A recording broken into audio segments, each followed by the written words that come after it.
Welcome everybody to What's NXT for February 13th, 2019, or St. Valentine's Eve. Yep. I am, of course, your host, the Rated R reviewer, Stephen Osborne, joined as always by the General, Jerry Slaughter. Good evening, wrestling fans.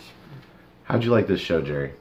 I thought it was Compared to last week, yeah, compared to last week, this was gold. Mm-hmm. That's the best way I can put it. We had our 4 matches. Not the best show that I've ever seen of NXT, but pretty damn good. Maybe even great. We got 4 matches, which is always a plus for me. Video packages. We got plenty of video packages. We got two that made sense, went well together, because we're getting a match next week for the North American Championship, but we will get into that. First, before we review the show, I want to remind everybody that our NXT party goes up tomorrow, and up on the big screen we should be having Chris Mace, the Holiday. I hope you get that joke. Took us a while to come up with a nickname for him that we thought was pretty funny. Yeah. In this case. Yeah. So we'll also have the Simple Man Noah Foster as well. Yes, and we should have just had our predictions video go up for WWE Elimination Chamber 2019. We did those with Noah as well. He was up on the big screen. Great time. Great time. You should really watch that video. I'm not saying Noah says fuck, but I'm not saying he doesn't. You should watch that video.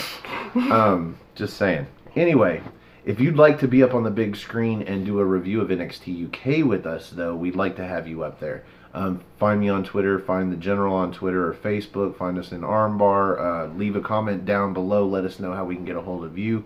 We will do our plugs at the end of the video, so if you want to find my Twitter or his Twitter or whatever, just fast forward to the end of the video or enjoy the show, because this was a hell of a fucking show. Yes, it was. And I'm anxious to get started. We start with what should have been a squash match. This should have been the squash match of the show, but it really was not. Immediately, I recognized the signs of a squash match by Donovan Dijakovic. Dijakovic. Jackoff comes out. And immediately I'm like, he's not ready to lose, so who's the jobber going to be? And we get one half of the Mighty. We get Shane Thorne, the only one that's left. They lose half the Mighty, and the one they're left with is half broken down. He's coming out with a knee brace on. He looks like he rolled around an electric tape. Yeah, he's got all that trainer's tape and whatnot on him, and it looks like he's not in for a good time. No. He actually put on a really good match against Dominic, and I'm going to shoot this to you to let us know what you thought about the match before I do any of the notes. I had more notes than I've ever had in a Dijakovic match. Well, that's the thing, because we've seen him against like your enhancement talents. We've seen him against that Brazilian jiu-jitsu fighter guy, and that match was I'm gonna say it was just boring as hell. And but this time he's actually in the ring with.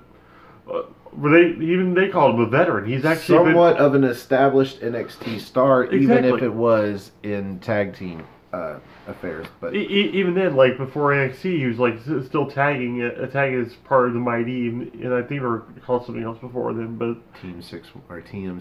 TM61, yeah. And sure enough, we see a lot of different offense out of Shane Thorne naturally, but then.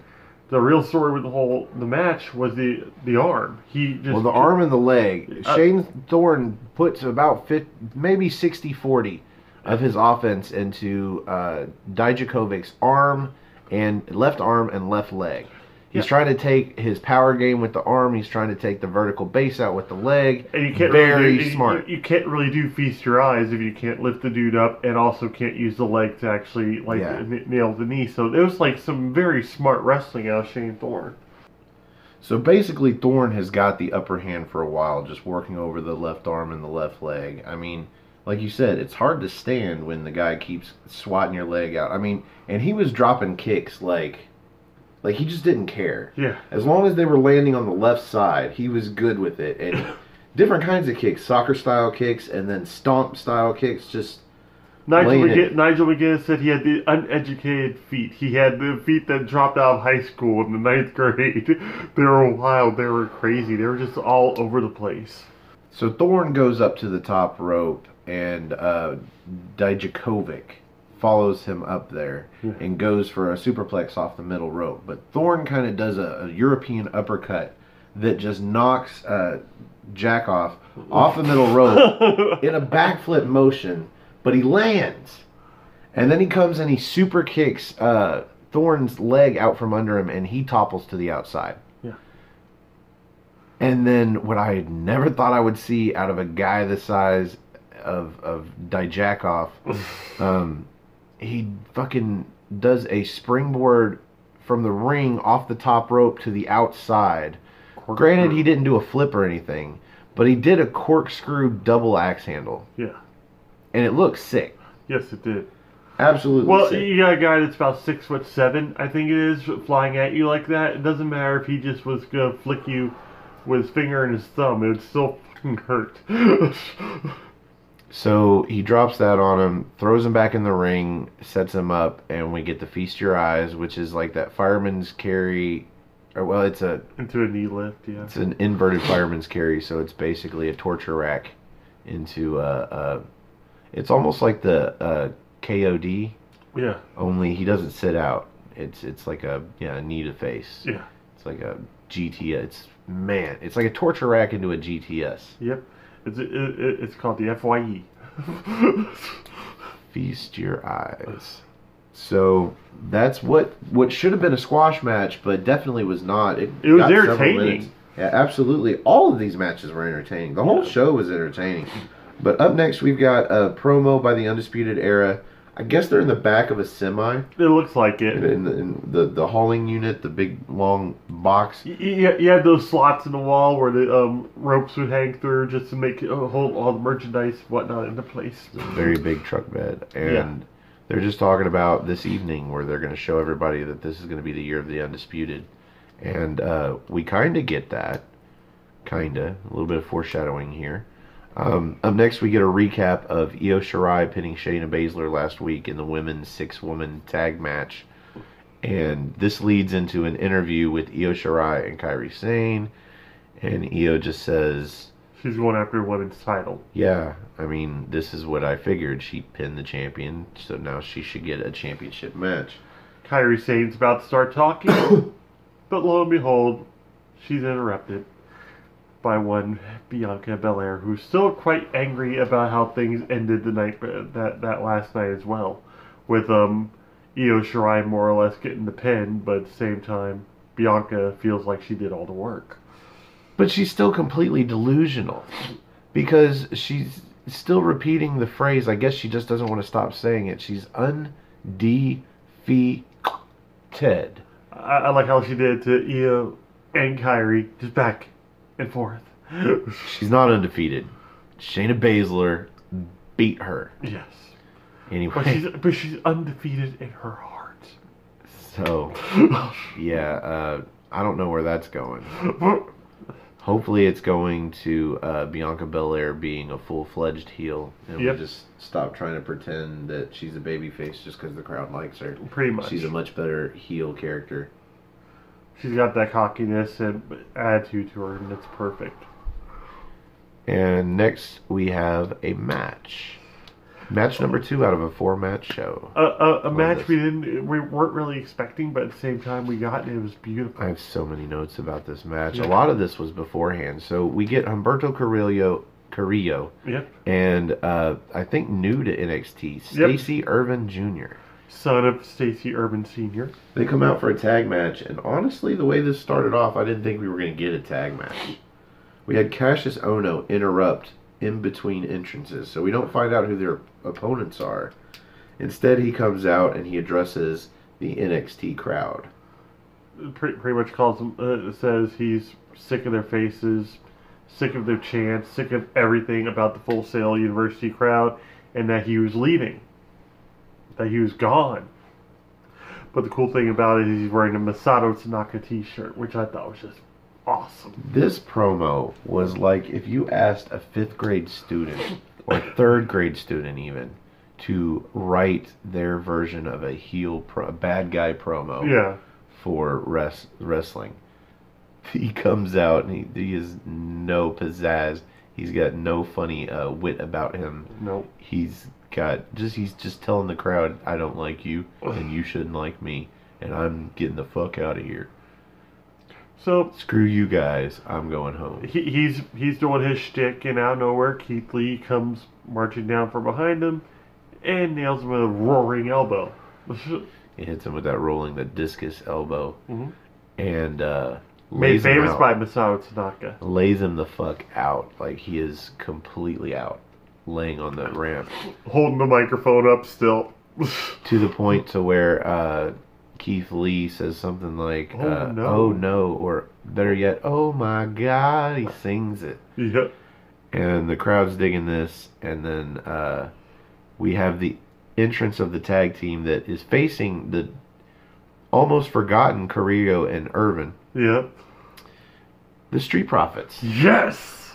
Here's a piece of NXT entrance music that I do know who's coming when I hear it. I don't need to look at the Tron to see the names.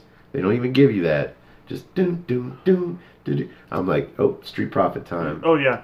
Well, they're making their way down the ramp, and sure enough, they take a little bit of time to make fun of the unconscious Cassius Ohno. So Montez Ford lays down on his back next to the unconscious Ohno and starts flopping around like a fish. Oh, no, it's because Dawkins is doing a heart paddle thing that George Clooney does. Oh, so I looked up a half a second too late. See, that's what happens on this show. When you look down for a half a second, you miss something. He's doing the defibrillators. But that's what he's here for. Yep. So they come out and they look like they're having fun, but now it's time for the match, and we get Ford versus Carrillo, and this is a fun way to start the match because these guys are just running off the ropes and flipping and dodging each other all over the fucking place. One of my favorite tropes in any kind of match has always been when they both go for a drop kick, and that's what we got to see in that one as well. Pretty much, you both go for a drop kick. Both kip up almost the same way. Yeah, that front flip up off your head. Yep, and they both kip up to the delight of the crowd, to the delight of us, because we love ourselves as Humberto Carrillo. We love ourselves some Street Profits. Then there's that babyface stare down, and then Humberto goes for a handshake. Yes. And Montez Ford is like, should I do it? Should I do it? All right, fine, whatever. It goes for the handshake. All right. We're both faces, whatever. And then BAM! Heel turn. Yes.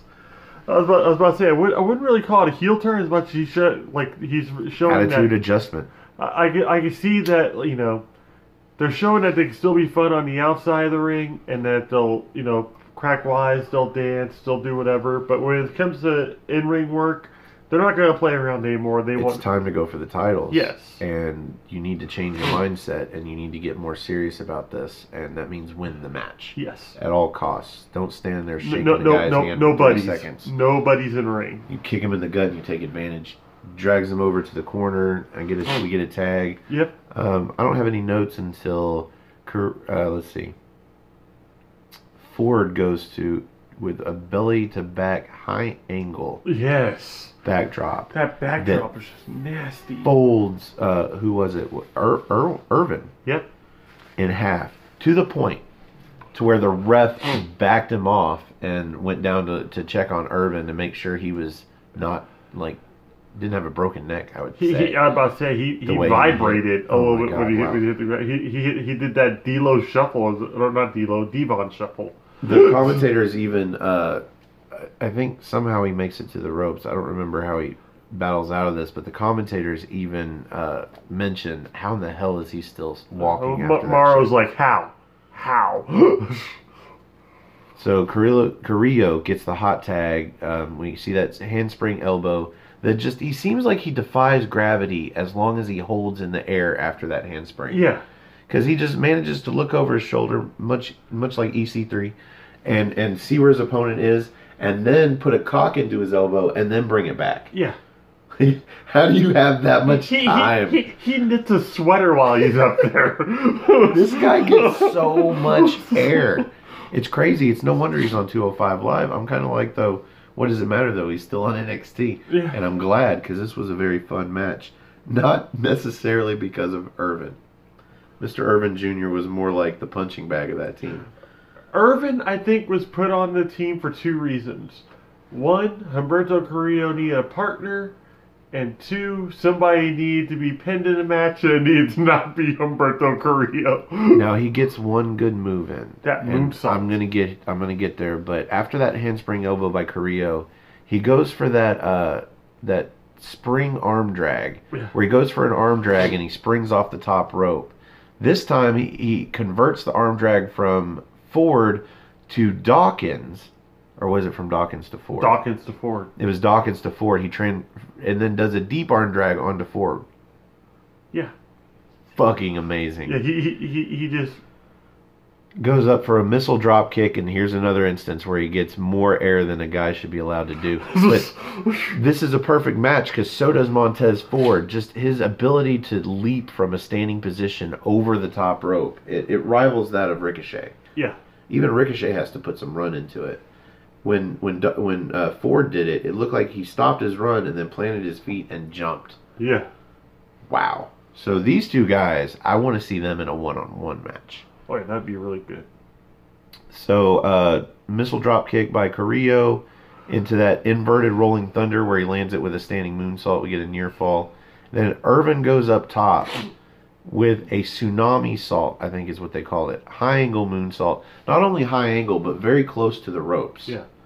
Like he does a very short, almost as close as Mustafa Ali needs him for the inverted 450 for the 054. Yeah. Just amazing moonsault. But that's really all we get out of Irvin Jr. I was about to say he did get him in range of like Kidman's old like shooting star press and whatnot, just for about that area. So it's a very tricky spot, but at the same time he nailed it beautifully. So the end of the match sees Irvin getting popped up into what looked like a power bomb, but then he goes for a Hurricane Rana, doesn't get it. Dawkins holds on, lifts him up, turns him around on his shoulders into the electric chair. Yeah. And we see another Doomsday Blockbuster, which they called the Super Blockbuster, and I'm like, all right, uninspired, not creative at all. What would you call it? Me, I like the name The Drop. I don't know what I would call it, but I wouldn't just leave it Super Blockbuster. I think a Super Blockbuster is a regular blockbuster, but off the top rope. Yeah. Because usually a blockbuster is done off the middle rope. Yeah. This is a Doomsday Blockbuster, if anything. Electric chair block, I don't know. Cause I like the idea. Give me a week, and I'll tell you next week on the show. I like the idea of profits dropping. Yeah, the drop. If you guys have an idea, go ahead and put it in our comment section below the video as well. So great match. And we follow this up with an after-match promo. Trademark after-match. And basically the Street Profits say, you know, there's a lot of talk about gold going around. They want a piece.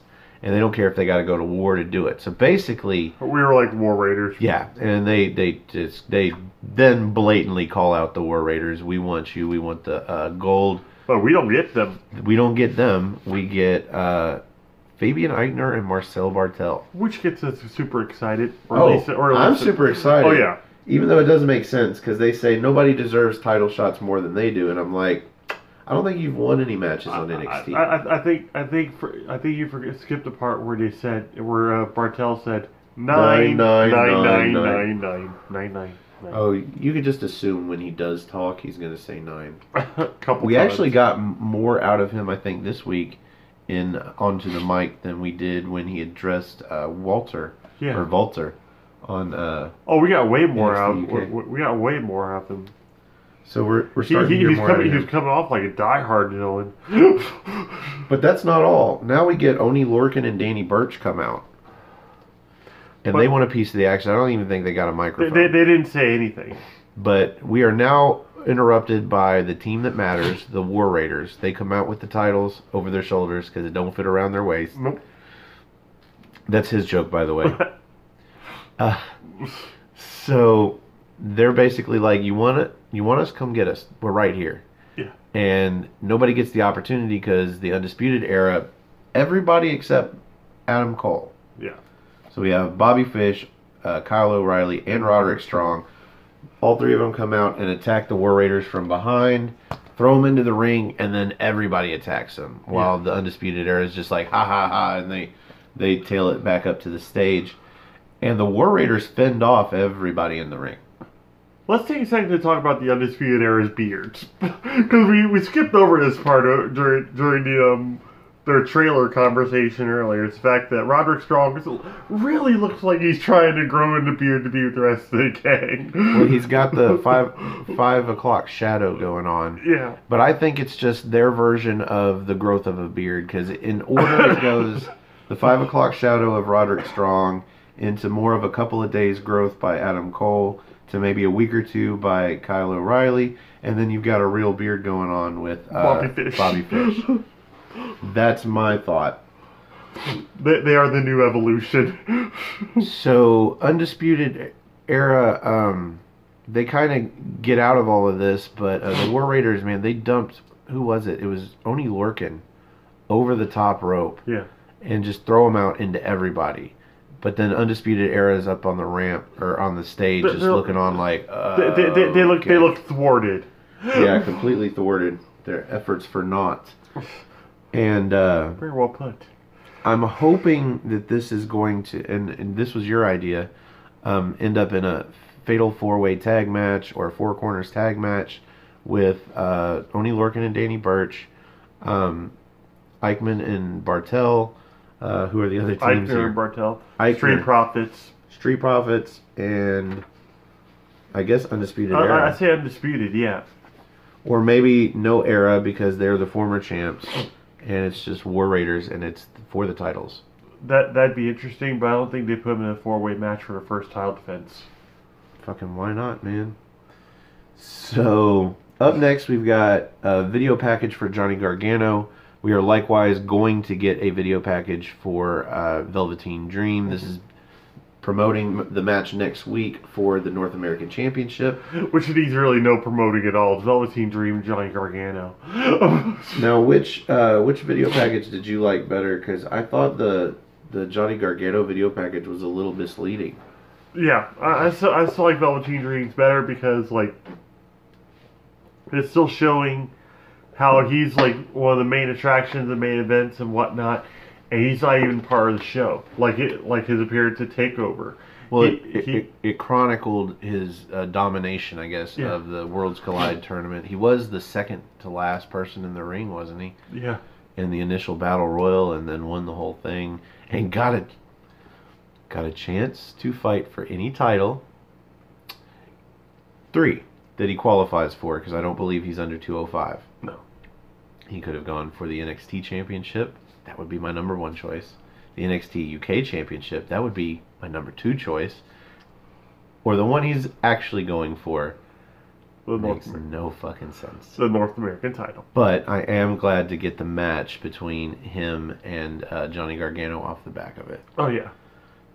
Instead of another match between him and Tommaso Ciampa. I think that's the only reason they're doing it is to switch it up a little bit. But at the same time, this also gives Johnny Gargano a viable... It doesn't make sense. It's so nonsensical. It makes me want to cry. Why?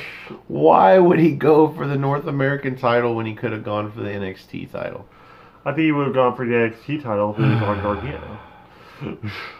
But he's already lost to champion. He can't lose any more face when it comes to that. So anyway, up next, we have the women's match of the night. And I hate to say it that way, but it really was. Most of what we get coming out of this happens after the match, but we'll get there. Yeah. And we've got Tainara Conti versus Aaliyah. And it's not long into this semi-boring match, and I'll say it, because it was very sloppy. A lot of spots that looked like they were just barely saved from being botched. Yeah. And then the interesting part is when Vanessa Bourne comes out ringside and nobody knows why, and I'm like, I don't really care, but if this is going to be something that we're going to see story-wise over the next few weeks or months, God, I hope it's interesting. Yes. And I have no notes for this match until Vanessa Bourne actually gets involved. She keeps, I believe, Conti from going to the top rope from the apron, grabbing her foot while the ref is distracted, just long enough to distract her. And then, let's see. Hair mirror off the top. Yeah. Basically, Aaliyah grabs her hair, throws her off the top, and then does an inverted Kimura. Yep. Imagine what an inverted Kimura looks like, done from top down instead of bottom up. Yep. And uses her leg, like the back of her thigh, and just starts dropping leg drops across Conti's head, and it was effective looking finisher. Nearly immediately taps, and she taps so flailing like it really hurt that I don't think that the referee noticed it as tapping out until she'd already been doing it for a few seconds. So that's the end of the match. But then Vanessa Bourne gets in the ring, and we're like, okay, so they're together. Yeah, we get to announce that they're actually together, and they're a little bit together. So Vanessa Bourne goes to raise Aaliyah's hand, and then does the finger interlocks hand hold. And I'm sitting here like, hey, RLA. We might be getting some of that RLA that I've been preaching about. That respectful lesbian action. Just saying. They've been edging some of the main roster content a little towards Attitude Era, more like PG-13 content. I'm just saying, this is network. But that tender moment is crushed. Yeah. Baszler comes out. Shayna Baszler. Out of nowhere. And for what seems like no reason other than she's just pissed off that she got pinned in a 6-woman tag match where she basically had 2 crash test dummies as partners. I mean, what else are you going to say? So I couldn't put it better myself, really. She comes out to put an end to the party and beats down everybody. Well, no, she goes to get in the ring, and Conti's the only one left because Aaliyah and Vanessa Bourne hit dodge, and they start to leave.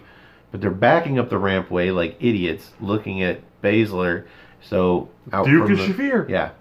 Out from the entranceway come Duke and Shafir, and they knock them down and throw them in the ring. And then we see one of them succumb. I can't remember if it was Bourne or if it was Aaliyah. One of them succumbed to that fireman's carry drop, but held up.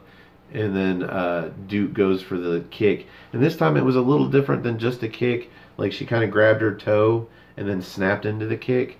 But we were really hoping for that axe kick. Because that would show we've been watched. Yeah. That would definitely show they've been watching us. Oh, yeah, axe kick. Brilliant. Great idea. Maybe they don't trust her to do that right now. Who knows? I was about to say, it'd probably be a lot easier, a lot safer to do than the kick that she was trying. So, Shayna runs a knee into Conti in the corner and then pulls Conti out. And I guess we get a new signature move out of Shayna Baszler. She goes for a gut buster, but it's like a tilt-a-buster. Like a gut buster, tilt-a-whirl done onto the other side into the slam. And I dug it. I don't think I've seen that out of anybody in the main roster or NXT. So, cool. New signature move. I don't think it's going to be a finisher for her. I was about to say, as much as I hate to use the term, it seemed very MMA-like. I think if anything's going to be her finishing move that's not a submission, would be that running enziguri knee that she does. Yeah. That's not too far off from a Daniel Bryan running knee, but she throws that enziguri in and just lifts it into their face, and it's just brutal looking. Yeah. So, basically, Shayna gets on the mic and says, "This is your new... This is the new way. This is how it's going to be." Yeah. Don't get in our way. Do not question us. And most of all, do not piss us off. I wonder if she can start wearing Jeff Jarrett shirts. But still, there's no credibility in Duke or Shafir. So this is basically just me reacting emotionally to Shayna saying that. Yeah. I believe that with or without Duke or Shafir beside her. I was about to say, she if there's any possible way of her getting any more intense, this was it. So this just crossed my mind. What if the story here is that Shayna Baszler is just that good even without them? Oh, that she is that good with 2 completely useless jabronis behind her. Yeah. She's good enough to make up for their, but maybe not against 3 though, because they did win lose the 6-woman tag match last week. So, but what else? But it took Belair and Io Shirai to take down Baszler though. Both of them. So this is where we get the Velveteen Dream video pack, but we already mentioned that. So on to the main event, Ricochet versus Adam Cole. And this was like a 14 or 15 minute match. Like, every bit what you expect out of these two. I did not take a whole lot of notes. I more like to sit and watch. Oh, definitely. There was a spot towards the beginning. This is where Cole gets his advantage. He's on the top turnbuckle, and Ricochet follows him up. But Cole slips through, and he super kicks Ricochet's leg out from under him, his left leg, which slips through the ropes, goes under, gets caught up in the turnbuckle, and basically hangs him out to dry in a short tree of woe. Yeah. And this is the injury. This is the left leg injury, and Cole immediately gets out of the ring, pulls him into the corner, wraps the leg around the post, and from here on out, up until the end of the match, it's basically just Cole working over Ricochet's left leg, and Ricochet trying to get back and do the spots that he does with one leg. But he couldn't. Sometimes he literally does spots with one leg. Yeah. He does a springboard into... Normally he'd do a 450, but he did a senton, almost a swanton. Yeah. Ended up going across Cole's legs because he couldn't hit it with two legs. He literally went off the top rope with one leg. Yeah. It was awkward looking, but he pulled it off even if he nailed it wrong. But it made sense that he nailed it wrong. Yep. Because he always jumps off, and like he has to jump diagonally. Yeah. Every time he does it. And so this was great. It completely played the story of the left leg, and that was the story from beginning to end of this match. Unfortunately for me, looking towards the future and what it would build, it didn't tell the story that I was hoping for. No. I was hoping for this being the story of why it's okay for Ricochet to lose, because he literally lost his leg during the entire match and couldn't hit his moves. But no, Ricochet wins. He wins this match with... First he nails the Hurricane Rana, like Frankensteiner off the top. Then lands this sick axe kick to the back of... Cole's head. Yeah. And like with the bottom of his foot, like with his heel, like it just looked like it would hurt. Left it Cole in a triangle shape. Gets him up for a Northern Lights, floats over into a vertical suplex, almost a brain buster. Floats over that into a vertigo, which is... Chris Sabin's cradle shock from Impact Wrestling. Yeah, basically. 1, 2, 3. And I'm like, what? It was a great finish. Oh, yeah. Great series. It was what I love about it was so intense because Ricochet is screaming the entire time because he gets like just still selling the hell of that leg, but he's on that adrenaline high, and it was just an intense. It was like moment. 4 moves, but by the end of it, you knew Adam Cole was not kicking out of that. No.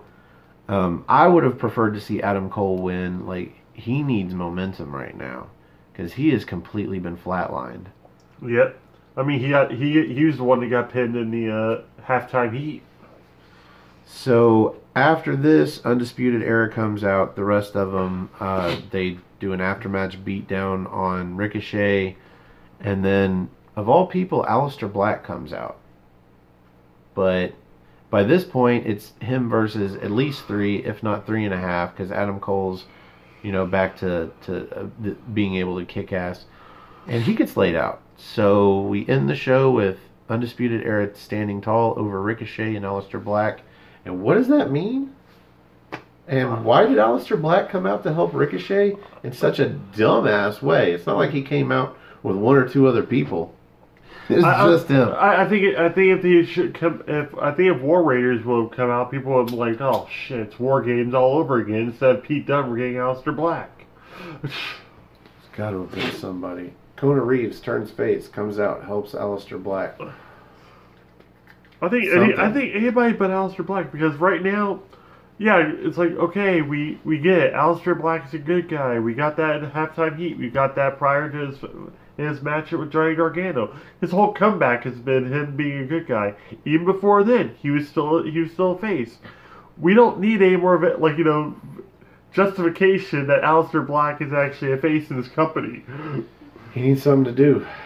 He's not going after Ciampa in the belt, so he's not in the title picture. He needs to just go up. Yeah, he needs to get called up, but I don't think that's going to happen until because after Mania. now he's going to be seemingly just get put in nonsensical storylines and feuds, and that's just going to like completely kill any momentum. So that brings us to the end of the main event, and around here we rate the main event using the General's 5-star rating system. Jerry, where do you put this main event? 3.5. Pretty much like it was everything I was expecting out of a Cole and Ricochet match, but there's really no payoff to it in any way, shape, or form. We don't have a new champion or anything because neither one of them had belts. We got to see Undisputed Era like whoop up on Aleister Black and Ricochet after the match, and that really didn't do any good. The story behind the whole thing was Ricochet's leg. And if it weren't for the fact that Ricochet was nailed a whole bunch of really great moves off of his injured leg, and also like still winning the match in such an intense manner, I probably would have just rated it a 3. But I really enjoyed that. Plus, I did your whole system where I had a quarter because like the show itself was actually. So you came up from a 3 1/4. Yeah. Okay, so for me, you know it's about the story. Yes. And the story of the leg was told from damn near the beginning all the way through the match. Overcoming the leg, like you said, with the adrenaline. Yeah. And that brings it up. What also brings it up is the fact that that story in and of itself changes the complexion of the match. The normal match you would see Ricochet in a 14 or 15 minute match, you'd see a lot of, as we like to say, flippy spinny shit. Flippy spinny shit. You'd see a lot of high spots. Save that for a pay-per-view. Right now, take out the leg, and now we get a very different kind of match, one where Adam Cole is believable taking over. Just keep going back to the leg. I even called it a couple times. I was like, man, it looks like Adam Cole may actually win this one. So I like that. I liked at the end, it made sense for the Undisputed Era to come out and beat the shit out of him. It would have made more sense for them to come out and try and help Adam Cole get the victory, but whatever. Coming off the back of a great show. I'm going to go with 4 stars for this main event. Wow. That extra quarter star off of a great show. So Sure, the women's match. The women's match was kind of lackluster, but I think the payoff was the after-match beatdown. I tell you what, best way to make Baszler look like a badass is to make it look like she holds these two up with her. Yeah. She can still cut a promo and sound like she means it, even though you look back at, Fuddy and Duddy over there. And they don't look like they're very much used to her, but she doesn't need it. Nope. All she needs is a couple of eyes keeping a look over her back. Yeah. So I'm going 4 stars. So that brings us to the end of What's NXT. And thank you for joining us. If you'd like to join us and review an episode of NXT UK, we'd love to have you on an episode of The Tea Party. The NXT Party. We'll put you right up here on the big screen, as we said earlier. So if you want to contact me, go to nodq.com/Stefan, Stefan. That'll take you to my Twitter. If you just want to get on Twitter and find me, it's at Stephen R. Osborne, Osborne. As always, the R stands for restricted. You can also find this gentleman on Twitter. At NoDQ General, and also on my Facebook group Armbar, all capital, ARMBAR, exclamation point. We have general discussion, general memes, funny stuff, and just great people. So go ahead and join up. Find Stephen right on there. And if you like this video, click the like button. That's underneath me. If you like all of our videos, you should click the subscribe button. That'll be underneath Jerry. And if you want to get these videos early, they go up on our channel, Aftermatch Wrestling, first, and then about a half a day later, they'll end up on No DQ for the masses. And we're trying to help No DQ get to 60,000 subscribers by WrestleMania. We're also trying to get 100 subscribers on our channel, AFTERMATCH, Aftermatch Wrestling. And if we get to 100 subscribers, we're going to start doing these videos live. That Without way, a net. The few of you that are up at those weird hours can chat with us and leave us comments, and we will answer them at the end of each video after we do all of these ridiculous ass plugs. So, for the General Jerry Slaughter, I am, of course, the Wizard of No DQ, Stephen Osborne, and we will see you guys in NXT time.